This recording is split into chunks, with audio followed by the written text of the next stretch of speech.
नमस्कार. आजचा विषय आहे पाठीशी खंबीर उभा राहिला असा बाबा. वडील, वडीलधारी व्यक्ती जी आपल्या आयुष्यात अनन्यसाधारण त्यांचं व्यक्तिमत्व असतं. एकंदर सांगितलं तर लहानपणापासून बोटाला धरून शिकवणारे आई बाप. लहानपणी आपण त्यांच्या बोटाला धरून उभं राहिलो, त्यांचे बोल शिकलो, त्यांची बोलीभाषा शिकलो, अक्षर ओळख झाली, सगळं काही आई बापामुळे झालं. आणि एकंदर जेव्हा त्यांचं म्हातारपण येतं, जेव्हा ते म्हातारे होतात, त्यांना आपली गरज लागते, आपल्या आधाराची गरज लागते, त्यावेळी मात्र आपण त्यांच्याकडे पाठ फिरवतो. हे सर्रास घडतं, नाही म्हटलं तरी होतं. आपल्याला वाटतं वडिलांचं पटत नाही, आईचं पटत नाही. जनरेशन गॅप असतो. त्यांची मॅच्युरिटी लेवल, आपली मॅच्युरिटी लेवल किंवा आपले एन्व्हायरमेंटल फॅक्टर ह्यामध्ये खूप सारा फरक असतो आणि निश्चितच असणारच आहे. म्हणून त्यांनी त्यांची चाकोरी सोडून आपल्या चाकोरीतून चालावं असे अट्टहास करणं माझ्या मते सोडावा, कारण ते शक्यच नाही. ओके, तर बेटर वे की त्यांना त्यांच्या परीने चालू दे. तुम्ही तुमच्यामध्ये अडॅप्टेशन करून, तुमच्यामध्ये थोडी सुधारणा करून आपल्याला योग्य वाटेल तसं चालू शकतो.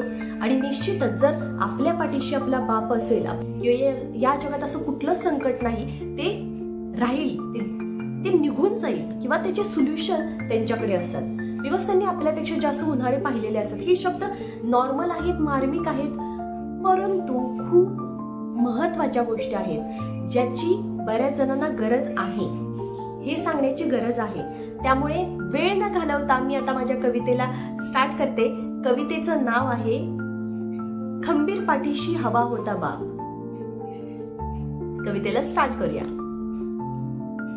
आयुष्याची गणिते सोडवायला हवा असतो आपल्याकडे बाप. आयुष्याची गणिते सोडवायला हवा असतो आपल्याकडे बाप. पण आत्ताच्या पिढीला तो बाप वाटतो उगाचच बाप आहे ताप. आत्ताच्या पिढीला तोच बाप वाटतो, बाप म्हणजे एकदम ताप. पण खरंच आयुष्यात हवा असतो पाठीशी खंबीर बाप. आयुष्यात घाबरलो की कुणाची तरी लागते थाप.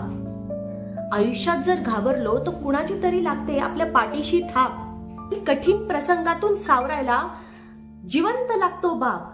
आयुष्यातील कठीण प्रसंग सावरायला जिवंत लागतो बाप. त्याच्या खंबीर साथीने भीतीलाही लागते धाप. आयुष्यात पाठीशी लागतो खंबीर असा बाप. आयुष्यात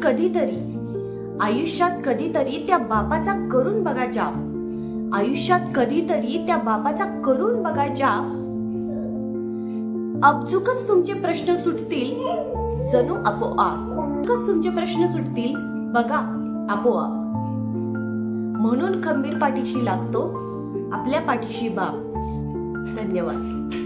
आपल्या वडिलांचा आदर करा, सत्कार करा. त्यांचे विचार कदाचित आपल्याला नाही पटणार, कारण जनरेशन गॅप आहे.